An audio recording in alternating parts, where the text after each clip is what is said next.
How's it going, guys? Brian Danuff here, and the Yankees just dropped Game 4 of the ALCS. I think it was 8-3, but it felt a lot worse than that.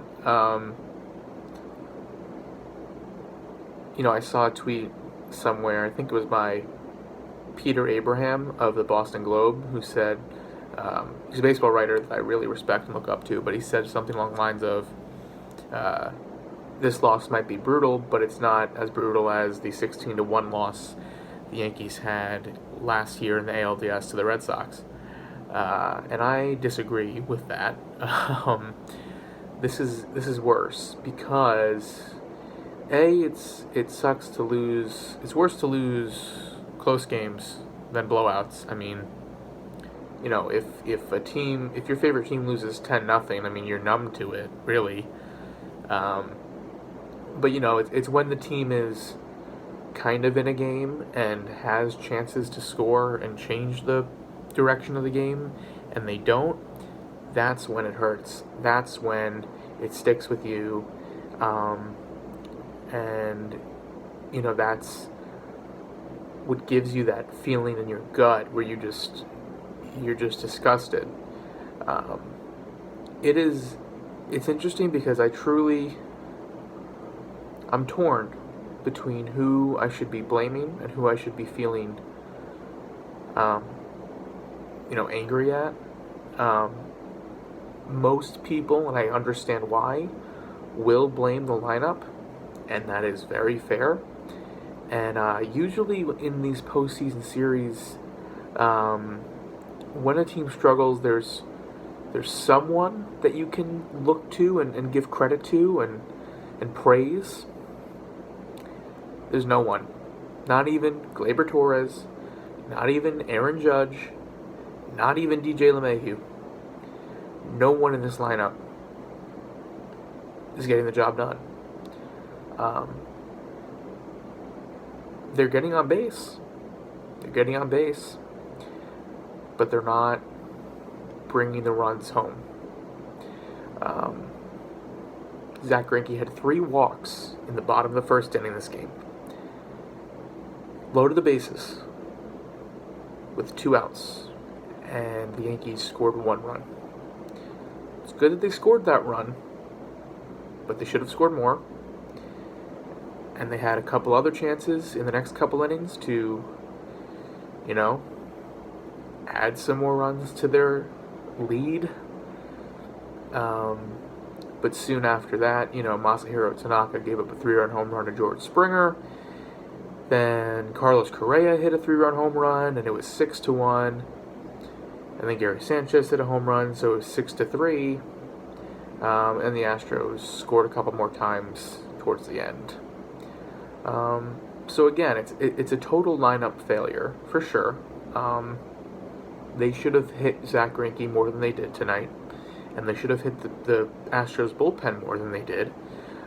It was pretty depressing to see them just completely shut down once they went down 6-1. I mean, there was not even a sniff of a comeback. There was no. You could see on their faces, they just looked so sad and shocked, and like, just they looked like they had lost as much faith as I had watching this game, and that's never a good sign. You want your team to always be in it and always feel like they can come back, and that's been the case with this team, especially this season and for the last few seasons. But they rolled over and died tonight, and not only that, on the offensive side, but they made so many errors.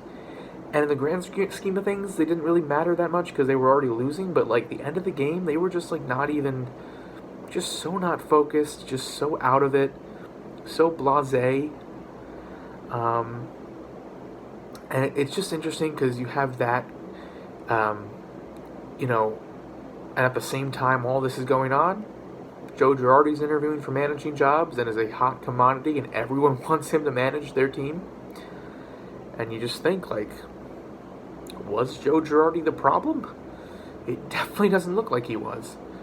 So, that's just something to think about. And then on the flip side, with the whole who to blame thing, I am not as mad at the lineup as I probably should be, because the thing that is sticking in my mind is what I said in a video earlier this season and what I've been thinking the last couple seasons. I mean, how can you blame a Yankees lineup, for struggling when they have to face Justin Verlander, Garrett Cole, and Zach Greinke in a 7-game series? Now, Greinke obviously is more hittable than the other two, but, I mean, what team would have done better against 3 of the best pitchers in baseball? I mean, and 2, literally the Cy Young winner and the Cy Young runner-up. If Garrett Cole and Verlander don't each finish 1 and 2 in the Cy Young race this offseason, I'll be stunned.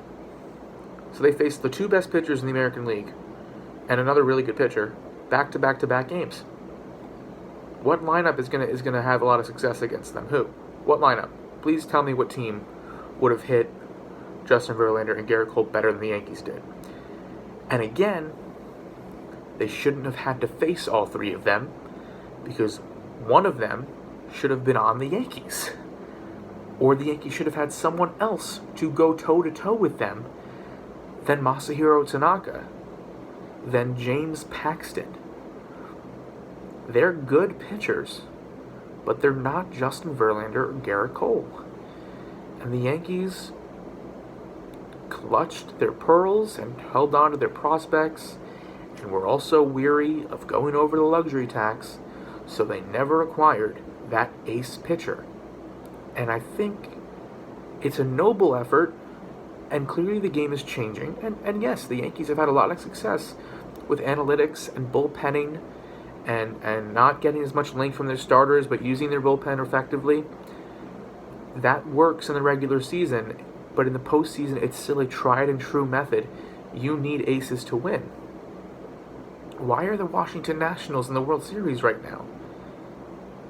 It's the only answer is because they have Max Scherzer, Steven Strasburg, and Patrick Corbin.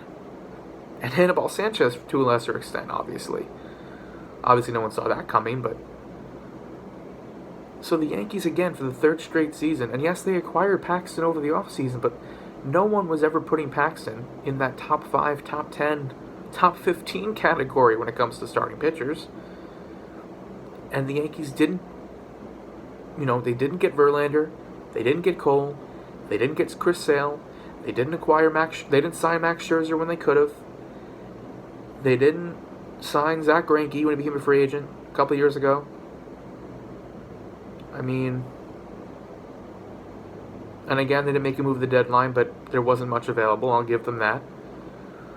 But I don't know what their plan, they had a plan to win with this bullpen, to have the offense, for some reason, pummel the most elite pitching in the game, with the bullpen, making up for the lack of starting pitching. But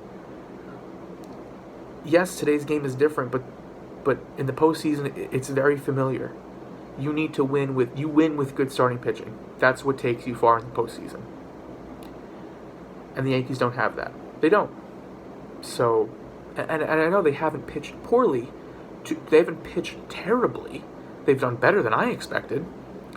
But when you're constantly being put in a hole early, and when your pitcher can't get out of the 4th or 5th inning, you have a problem. Paxton couldn't get out of the 3rd in Game 2. Severino couldn't get out of the 4th in Game 3. Tanaka got through 5 tonight, and that felt like a major win. So, it's frustrating because, again, this is how every other season has gone. Every other season has gone this way. Why did the Yankees lose last year? They didn't have good starting pitching. Why did the Yankees lose the year before? They didn't have good starting pitching. And why are the Yankees going to lose this season? It's because they don't have good starting pitching. Good isn't the right phrase. They don't have great starting pitching, and you need great starting pitching to win. And I know they had to face great starting pitching, so that also makes it tough. But there's no excuse. There's really no excuse for the Yankees not to have had someone else other than Tanaka, Paxton, and Severino in this rotation. They started CC Sabathia in elimination games in 2017 and 2018, and they lost both of them.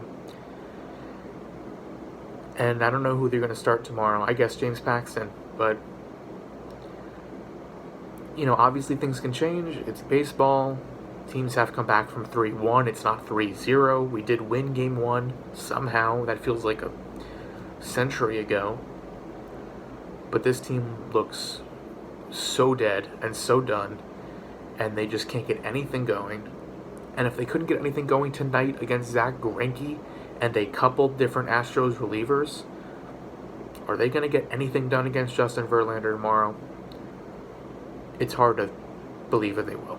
So, that's pretty much it. Just what I'm thinking right now. It's just very frustrating because it's just a vicious cycle that the Yankees don't want to break. They don't want to break the bank. They don't want to give up the prospects to get elite starting pitching. And it's literally the thing that they keep getting beat by postseason after postseason. And that's why they're going to end this decade without having been to a World Series. Or they without winning one or going to one. I've been a Yankee fan since 2006. Besides 2009, all I know are these postseason exits, these brutal, gut-wrenching postseason exits, or no postseason at all. Because remember, the Yankees have missed the playoffs 4 or 5 times this decade. So, that's pretty much it. We'll see if they win Game 5. If they do, crazier things have happened. But if they win this series, it's going to be the most dramatic turnaround I think any team has made in recent history. I know it's not 3-0, I know it's 3-1, but this team looks finished. They look like they are ready to pack it up. They don't even want to fight. And it's tough to see. So, blame can go all around, I guess, but it's not going to change the fact that Yankees are on the brink.